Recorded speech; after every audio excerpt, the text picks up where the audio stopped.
நீங்க தங்கத்தை இன்னும் ஜுவல்ஸாவும், காயின்ஸாவும் மட்டும் வாங்கிட்டு இருக்கீங்களா? அப்ப நெறைய வாய்ப்ப மிஸ் பண்றீங்க. என்னன்னு தெரிஞ்சுக்க இந்த வீடியோவ ஸ்கிப் பண்ணாம முழுசா பாருங்க. அதுக்கு முன்னாடி நம்ம சேனல சப்ஸ்கிரைப் செஞ்சுக்கோங்க. இப்போ வாங்க வீடியோக்குள்ள போலாம். தங்கம் வாங்குறதுக்கு ஒவ்வொருத்தருக்கும் ஒவ்வொரு காரணம் இருக்கும். சிலரு அவங்களோட பெண் குழந்தைகளோட திருமணத்துக்காக சேர்த்து வைக்கலாம். சிலரு அவங்களோட ரிட்டயர்மென்ட்டுக்காக சேர்க்கிறவங்களா இருப்பாங்க. சிலர் இன்வெஸ்ட்மென்ட்டுக்காக மட்டுமே கோல்டு சேர்க்கிறவங்களா இருப்பாங்க. அப்படி இருக்கும்போது எல்லாருமே வெறும் ஜுவல்ஸாவும், காயின்ஸாவும் மட்டும் தங்கம் வாங்குறது எந்த வகையில கரெக்ட்டா இருக்கும்? ஒவ்வொருத்தருக்கும் ஒவ்வொரு தேவை இருக்கு. அந்த தேவைக்கு ஏத்த மாரி அதில இன்வெஸ்ட் பண்ற முறைகளையும் நம்ம மாத்துனா தான் நமக்கு அதுக்கேத்த மாரி நல்ல லாபம் கிடைக்கும். அத ஒவ்வொன்னா நம்ம இந்த வீடியோல விரிவா பார்க்கலாம். ஃபர்ஸ்ட்டு பார்த்தீங்கன்னா, பெரும்பாலும் எல்லாருமே வாங்குற ஜுவல்ஸ் தான். நீங்க ஆபரணமா தங்கத்த வாங்கும்போது நெறைய டிஸ்அட்வான்டேஜஸ் இருக்கு.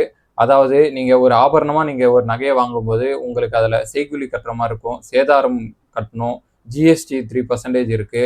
அது இல்லாம நீங்க வந்து இந்த ஜுவல்ஸ் வந்து திருட்டு போயிடுமோ அப்படிங்கிற பயம் இருக்கும். அதனால நீங்க லாக்கர்ல வைக்கும்போது அதுக்கு கூடுதல் செலவாகுறதுக்கு அதிக வாய்ப்பு இருக்கு. அதனால நம்ப மொத்தமா ரூ. 1,00,000 குடுக்குறோம்னா, நகை வந்து நமக்கு ரூ. 1,00,000க்கான நகை கிடைக்கிறதுக்கு வாய்ப்பே இல்ல. இதெல்லாம் தான் ஜுவல்ஸ் வாங்குறதுல இருக்க டிஸ்அட்வான்டேஜ். அட்வான்டேஜ்ங்கிறதும்போது நம்ப எல்லாருமே நகை எதுக்கு வாங்குறோம்? மேக்ஸிமம் ஜுவல்ஸ் வாங்குற எல்லாருமே வந்து லேடீஸ் வாங்குவாங்க. அவங்க வந்து ஒரு திருமண நிகழ்ச்சி, ஒரு நல்ல நிகழ்ச்சிக்கு போகும்போது அத அணிஞ்சுட்டு போறதுக்காக ஜுவல்ஸ் வாங்குவாங்க. அப்படி இருக்கவங்களுக்கு மட்டும் தான் இந்த ஜுவல்ஸ் வந்து அட்வான்டேஜா இருக்கும். 2வது எடுத்துக்கிட்டீங்கன்னா கோல்ட் காயின்ஸ். உங்களுக்கு கோல்ட் ஜுவல்ஸோ வாங்குறதோட கம்பேர் பண்ணும்போது, காயினா வாங்கும்போது உங்களுக்கு இந்த செய்கூலி, சேதாரம் இது எல்லாமே குறையும்.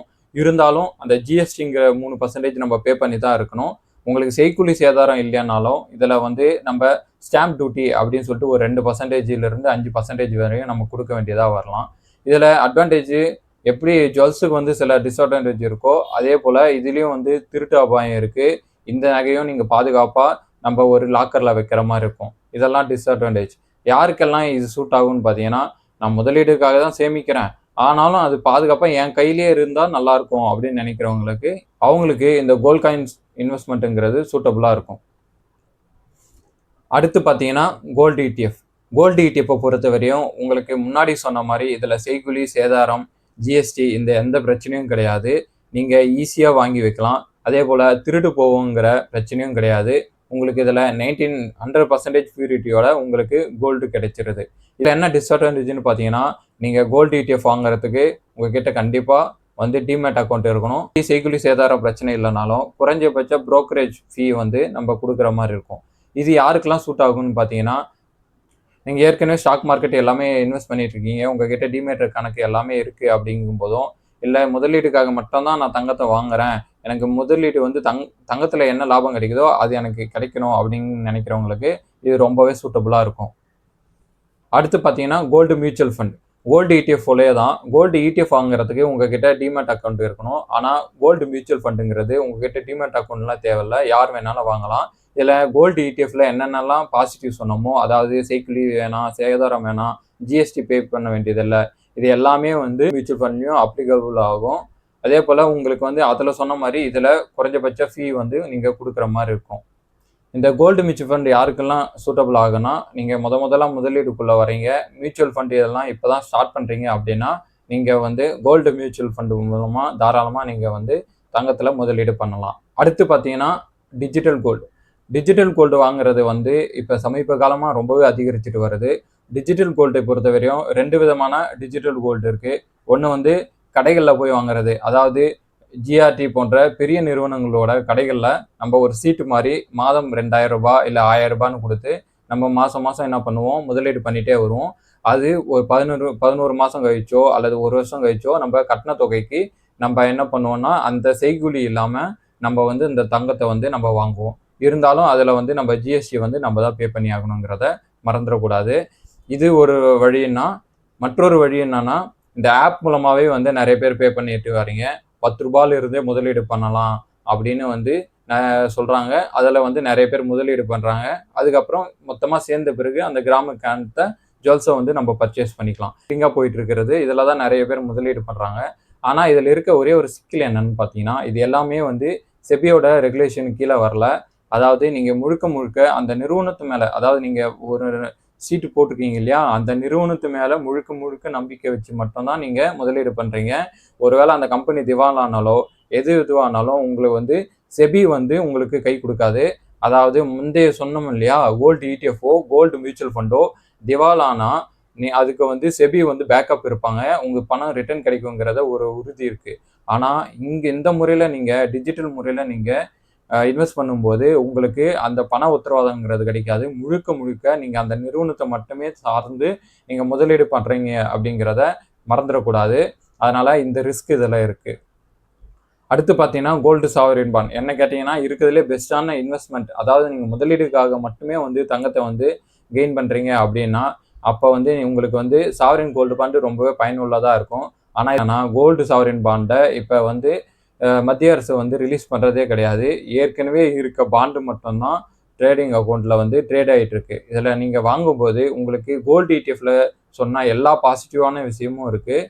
இதில் என்ன அடிஷ்னல் அட்வான்டேஜ்னா உங்களுக்கு வருஷத்துக்கு 2.5% எக்ஸ்ட்ரா இன்ட்ரெஸ்ட்டையும் வந்து மத்திய அரசு கொடுப்பாங்க.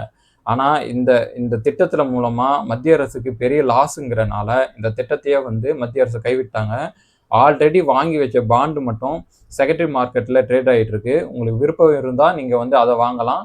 அதிலிருந்து உங்களுக்கு வந்து இந்த 2.5% இன்ட்ரெஸ்ட்ங்கிறது கிடைக்கும். இப்போ நமக்கு இருக்க கடைசி வாய்ப்புன்னு பார்த்தீங்கன்னா இஜிஆர், அதாவது எலக்ட்ரானிக் கோல்டு ரெசிப்ட்.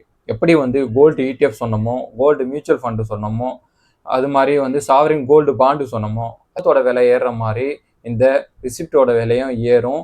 இதில் என்ன அட்வான்டேஜ்னா உங்களால் வந்து கோல்டு இடிஎஃப்ல வந்து அதை வந்து ஃபிசிக்கலாக நம்மளால் பர்ச்சேஸ் பண்ண முடியாது. அதை செல் பண்ணிவிட்டு அமௌண்ட்டை மட்டும்தான் எடுக்க முடியும்.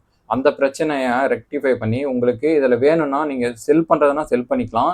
இல்லை ஃபிசிக்கலாக எனக்கு வேணும்னா நீங்கள் அந்த 3% ஜிஎஸ்டியை பே பண்ணி பாராவோ அல்லது காயினாவோ நீங்கள் இந்த தங்கத்தை வந்து பர்ச்சேஸ் பண்ணிக்க முடியும். எந்த முறை வந்து சூட் ஆகும் அப்படிங்கிறத நம்ம ஒரு கிளான்ஸ் பார்த்துடலாம். அதாவது நீங்கள் பெண் குழந்தைங்க இருக்காங்க, அவங்களோட ஃப்யூச்சருக்காக நம்ம சேர்க்குறேன் அப்படிங்கிறவங்க நீங்கள் வந்து கோல்டு காயின்ஸாக சேர்க்கலாம்.